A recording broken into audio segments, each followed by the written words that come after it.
Hey guys, welcome back to my channel. तो जैसा कि आप पता था कि हम ग्रेशम का नियम हमने कल पढ़ा था। इसके बाद हमने मनी के प्रकार भी पढ़े थे, टाइप्स ऑफ मनी, मुद्रा के प्रकार, जिसमें हमने फिएट मनी के बारे में जाना था कि जब बिना सोना रखे किसी गारंटी के कोई देश पैसे छाप देता है तो उसे फिएट मनी कहते हैं। तो आजकल सभी देशों में ये होता है। वैसा वो पहले के ज़माने में होता था कि सोना जितना नोट छापना उतना उसके एवज में सोना रखा जाता था गारंटी के तौर पर, कि कभी अगर वो पैसा डूब जाए तो सोने से उसको रिकवर किया जा सके। लेकिन ये पहले होता था। लेकिन अब जो होता है ना, कोई भी देश और कोई भी इकोनॉमी फिएट मनी ही छापती, मतलब बिना किसी गारंटी के वो पैसा छाप देती, जितना चाहिए होता है उतना छाप देती है। और फुल बॉडी मनी जिसमें कहा जाता है कि उस पर जो अंकित मूल्य लिखा हुआ और उसकी छपाई में जितना पैसा लगा होता है ना, उन्हें फुल बॉडी मनी कहते हैं। सिक्के फुल बॉडी मनी पहले होते थे, लेकिन अब तो सिक्के भी फुल बॉडी मनी नहीं होते, क्योंकि आपको पता है कि फुल बॉडी मनी मतलब कि जितना उसके ऊपर अंकित है। जैसे 500 रुपये का नोट है और उसे छापने के लिए 500 रुपये लगता है, तो उसे फुल बॉडी मनी कहते हैं। लेकिन हमें पता है कि 500 रुपये का नोट है, लेकिन उसे छापने के लिए केवल 10 रुपये का खर्चा आता है। उसकी प्रिंटिंग, उसके कागज़ वगैरह सब चीज़ों को लेकर भी कुल मिलाकर भी चले तो केवल 10 रुपये का खर्चा आता है। तो इस मनी को फुल बॉडी मनी कहते हैं हम, ठीक है। तो भारत में कोई भी फुल बॉडी मनी नहीं है। भारत में तो केवल फिएट मनी जरूर है, लेकिन फुल बॉडी मनी कोई नहीं है, क्योंकि सिक्के फुल बॉडी मनी आ जाते थे। क्योंकि सिक्कों में पहले क्या होता था, आपको पता होगा, 2 रुपये का सिक्का कितना बड़ा आता था पहले, 1 रुपये का सिक्का कितना बड़ा आता था।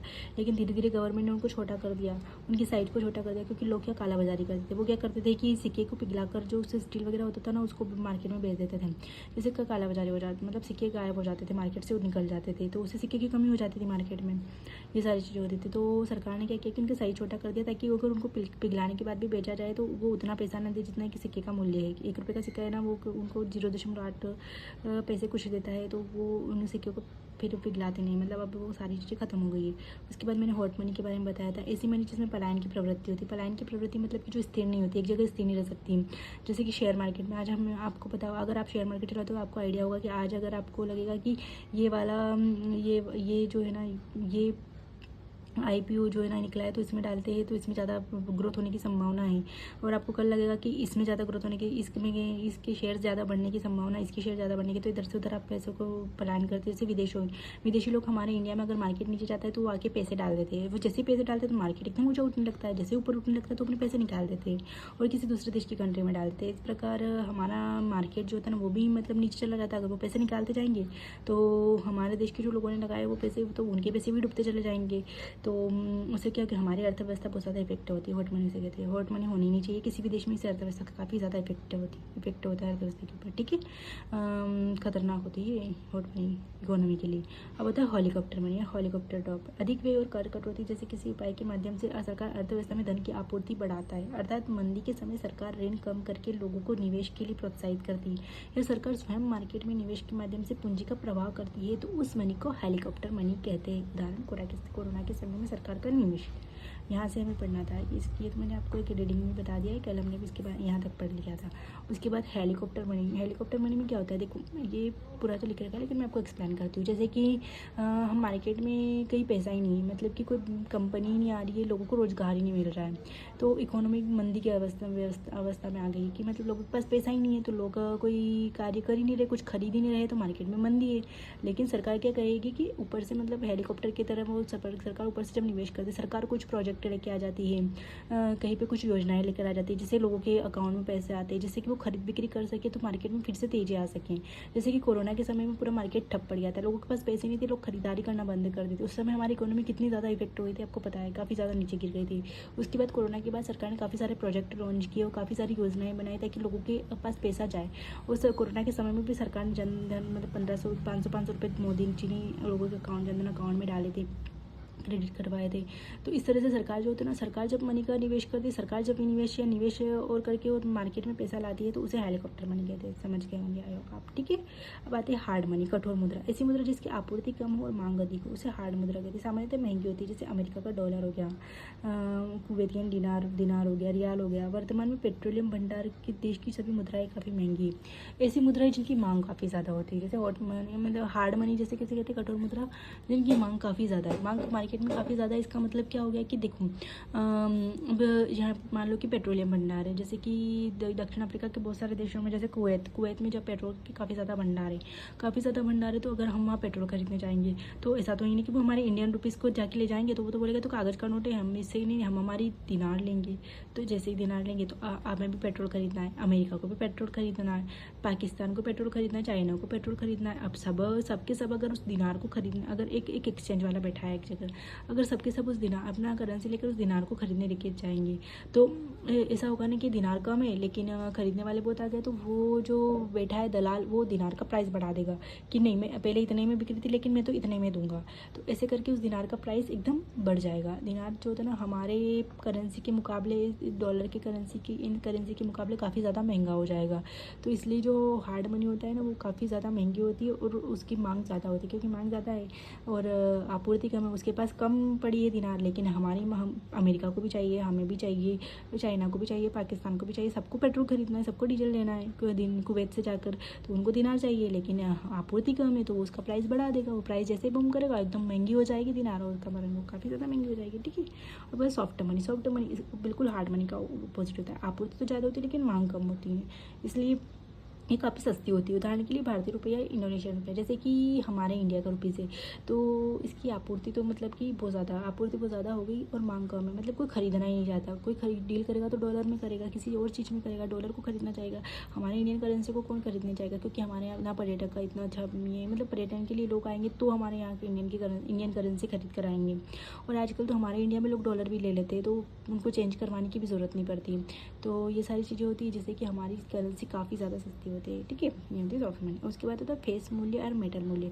सिक्के पर अंकित मूल्य को उसका फेस मूल्य कहते हैं तथा सिक्के को पिघलाकर प्राप्त धातु की कीमत को मेटल मूल्य कहते हैं। ठीक है, फेस मूल्य मतलब कि सिक्के पर जो अंकित रहे, जैसे कि 1 रुपये का सिक्का है, उस पर 1 रुपये लिखा है, तो 1 रुपये का सिक्का होगा वो फेस मूल्य हो गया। ठीक है, उसका फेस मूल्य हो गया। लेकिन उसको पिघलाने के बाद पता चला कि आपको अगर 2 रुपये मिल रहे या फिर 0.8 पैसे कुछ मिल रहे हैं, तो वो उसका क्या हो गया, उसका मेटल मूल्य हो गया। मेटल, क्योंकि मेटल से बना होता है, ये सिक्कों के अंदर ही होता है। ठीक है, नोट के अंदर नहीं होता है क्योंकि मेटल मूल्य है ना, इसलिए। सीनियोरेज जो होता है ना कि आरबीआई द्वारा किसी भी मूल्य के नोट को छापने में लगने वाला खर्चा और उस नोट के ऊपर अंकित मूल्य के बीच के अंतर को सीनियोरेज कहा जाता है। सीनियोरेज वह लाभ है जो सरकार या केंद्रीय बैंक को मुद्रा छापने से प्राप्त होता है।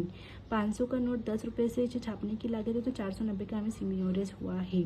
यह सरकार और आरबीआई के राजस्व का हिस्सा होता है जिसका उपयोग आर्थिक गतिविधि और विकास परियोजनाओं में किया जाता है।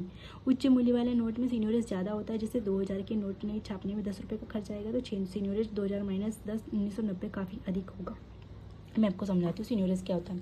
सीनियोरेज काफ़ी आईएमपी कॉन्सेप्ट है और काफ़ी पूछा जा चुका है प्रीलिम्स वगैरह में और काफ़ी एग्जाम में पूछा जा चुका है। तो सीनियोरेज हमेशा याद रखना, ये हर एक मनी का नाम याद रखना और उसके मतलब क्या होता है, ये चीज़ें काफ़ी आपको काफ़ी मतलब कि एग्जाम में पूछी जाती है, ऑब्जेक्टिव फॉर्म में पूछी जाती है। ठीक है, तो सबसे पहले हम सीनियोरेज के बारे में जानते हैं। सीनियोरेज क्या होता है। सीनियोरेज मतलब कि जब किसी नोट को छापा जाता है तो उसमें कितना खर्चा आ रहा है, जैसे कि हम देखते हैं कि उसकी प्रिंटिंग लेकर उसका कागज़, मतलब जो कागज़ लाते हैं उसको लेकर कुल मिलाकर अगर 10 रुपये का खर्चा आ रहा है, लेकिन नोट छापा गया है कितने का, 500 रुपये का, तो उसका सीनियोरेज क्या हो जाएगा, 500 में से जो खर्चा है ना, मतलब कि जो नोट की कीमत है एक्चुअली और उसमें जो खर्चा है उसको छापने में, उसको माइनस कर देंगे तो 490 रुपये हमारा सीनियोरेज हो जाएगा। ठीक है, हमारा सीनियर, अब जितना अधिक बड़ा नोट होगा उतनी अधिक सीनियोरेज ज़्यादा होगा। क्योंकि कैसे, जैसे कि 2000 का नोट है, उसको छापने में मान लो ज़्यादा से ज़्यादा 10 नहीं तो 20 रुपये का खर्चा, मान लो 20 रुपये का खर्चा आया, कलर वगैरह करके 20 रुपये का खर्चा आया उसको छापने में, तो उसमें 1980, तो सीनियोरेज सरकार का यहाँ पे काफ़ी ज़्यादा बढ़ गया। वहाँ पे केवल 490 का प्रॉफिट हो रहा था, यहाँ पे डायरेक्ट 1990 का प्रॉफिट हो रहा था। इसलिए सीनियोरेज काफ़ी ज़्यादा बढ़ने के कारण जो भ्रष्टाचार हो रहा था, इसी कारण से 2000 के नोट को बंद कर दिया गया और अब 500 रुपये का सबसे बड़ा नोट हमारे इंडिया में 500 रुपये का नोट ही है। और सीनियोरेज के बारे में और चीज़ है कि सीनियोरेज जो होता है ना वो आरबीआई और केंद्रीय सरकार का प्रॉफिट होगा। ऑब्वियसली अगर सिक्के क्योंकि नोट छापने का कार्य किसको सौंपा रखा है, आरबीआई को, और आरबीआई पूरी तरह से सरकार के अंडर में कार्य करती है। फलस्वरूप जो प्रॉफिट होगा वो सरकार को ही जाएगा सीधा।